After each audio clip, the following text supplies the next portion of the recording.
안녕하세요. 이화TV 유니안 정지수입니다. 일찍 찾아온 무더위와 곧 있을 기말고사로 몸과 마음이 지치진 않으셨나요? 갑론을박 세 번째 편 한국 언론에 타는 목마름과 함께 잠시 쉬어가는 시간을 가지시길 바랍니다. 자, 그럼 시작합니다.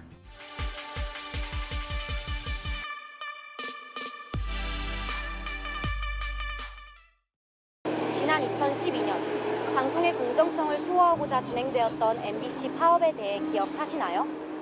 당시 MBC 인기 예능이었던 무한도전이 무려 6개월간 장기 결방되어 많이들 기억하실 텐데요. 언론노조의 파업은 비단 MBC만의 일이 아닙니다. KBS, YTN 등 대형 방송사부터 시사저널과 같은 주간지 매체에 이르기까지 우리나라 언론계 곳곳에서는 국민을 위한 공정보도 환경을 지키려는 파업들이 잇따라 일어나고 있습니다. 이러한 파업은 왜, 또 무엇을 바꾸기 위해 진행되고 있는 걸까요? 오늘 갑론을박에서는 우리나라 언론의 자유를 수호하기 위한 노력들에 대해 알아보았습니다. 홍인지 기자가 보도합니다. 국민예능 무한도전의 장기 결방으로 많은 사람들에게 각인되었던 MBC 파업.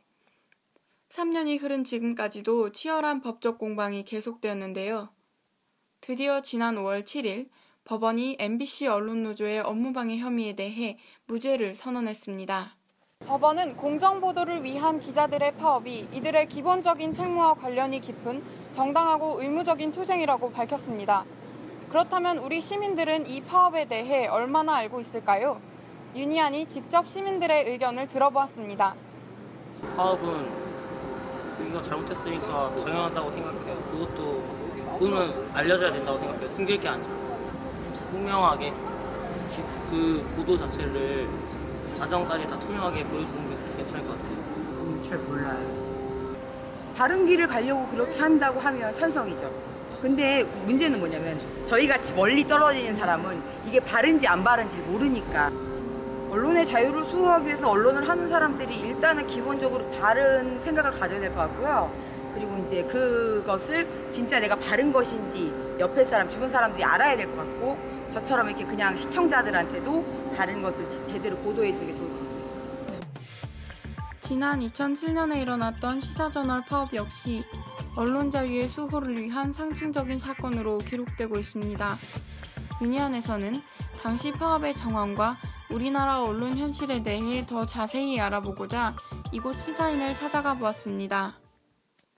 사람들이 시사저널 사태라고도 부르고 또 시사저널 파업이라고도 하는 이제 그 사건을 정확히 표현하면 삼성 기사 삭제 사건이겠죠. 그러니까 편집국에서 모든 이제 판단을 끝내고 그리고 편집 과정을 끝내서 인쇄소에 보냈던 기사를 경영진이 편집국에 통보 없이 무단으로 삭제한 것에 대해서 저희들이 항의하고, 그것을 이제 회사에서 편집권은 회사의 것이다 그렇게 주장을 하면서 받아들이지 않았고, 그리고 우리가 파업을 하다가 끝내 회사가 받아들이지 않아서 저희가 이제 모두 사표를 내고 나와서 이제 시사인을 창간하기까지 그런 일련의 과정을 삼성기사 삭제 사건이라고 부릅니다. 저희가 시사저널 파업을 할 때 언론인 한 분이 와서 이제 그런 말씀을 하셨어요. 당신들의 선배들이 펜이 검보다 강하다는 것을 증명했다.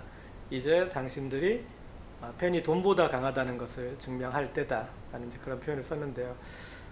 우리 사회가 이제 IMF를 겪으면서 언론사도 많이 어려워지고, 그리고 이제 어떤 인터넷 시대로 가면서 언론의 존립 환경이 더 어려워지면서 그 언론의 가장 큰 적이 이제 권력에서 자본으로 이렇게 좀 옮겨진 것 같아요. 한국언론재단의 지난 2007년 조사 결과에 따르면 기자들은 언론 자유를 제한하는 가장 큰 요인으로 광고주를 꼽았습니다.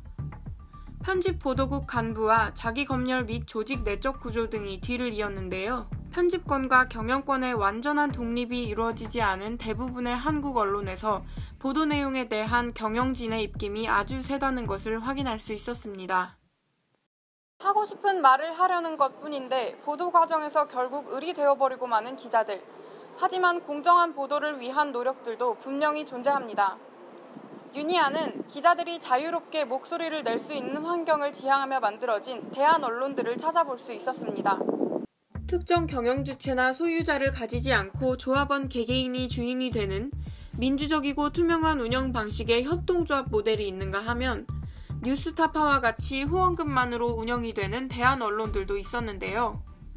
유니안에서는 국내 시사주간지 판매 부수 1위를 차지하고 있는 독립언론 시사인의 이야기를 들어보았습니다.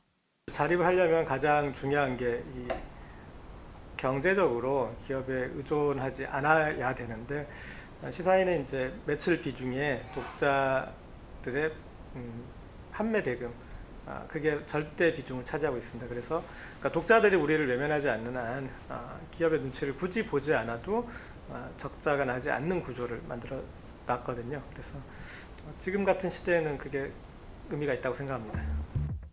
이렇듯 대한 언론의 경우 자본과 권력의 제약으로부터 비교적 자유롭다는 장점이 있었는데요. 그렇다면 그 한계점에는 어떤 것들이 있는지 알아보았습니다. 이 대한 언론들의 가장 큰 문제, 독립 언론들의 가장 큰 문제는 이제 경제적인 독립이죠. 그래서 그런 정치적인 독립은 잃었고, 이런 정치적인 입김으로부터는 자유로울 수 있지만 이런 목소리를 낼 수 있는 경제적 기반이 부족하다는 게 대한 언론의 가장 큰 문제고, 그래서 뭐 시민들의 후원 등에 이제 많이 의존해서 뉴스를 지금 제작하고 있는데 아직 부족하고, 그래서 이런 정치적인 독립과 함께 재정적인 독립을 함께 가지고 갈 수 있는 그런 대한 언론이 우리나라에 필요하다고 생각하고, 국경 없는 기자회가 최근 발표한 세계 언론 자유 지수에 따르면 우리나라가 OECD 33개국 중 30위를 차지했다고 합니다. 우리나라는 2012년 이후로 계속해서 그 순위가 떨어지고 있으며 부분적으로만 언론 자유가 존재하는 나라라고 평가받고 있습니다. 노르웨이, 핀란드, 스웨덴과 같은 상위권 북유럽 국가들은 이미 몇백 년 전부터 헌법상에 언론의 자유를 명시하는 조항을 포함하고 있는데요. 우리나라는 그에 비해 짧은 역사를 지닌 만큼 정부와 기업의 자정 노력과 기자들의 윤리의식이 더 필요할 것 같습니다. 지금까지 윤희안, 표선우였습니다. 언론은 다양한 형태로서 존재하며 각자의 목소리를 낼 때 그 빛이 바랍니다. 한국 언론 역시 빛을 낼 수 있도록 자유가 지켜져야 합니다. 이번 편을 마지막으로 감론을박이 종영합니다. 다음 달에는 방학 특집으로 찾아뵙겠습니다. 감사합니다.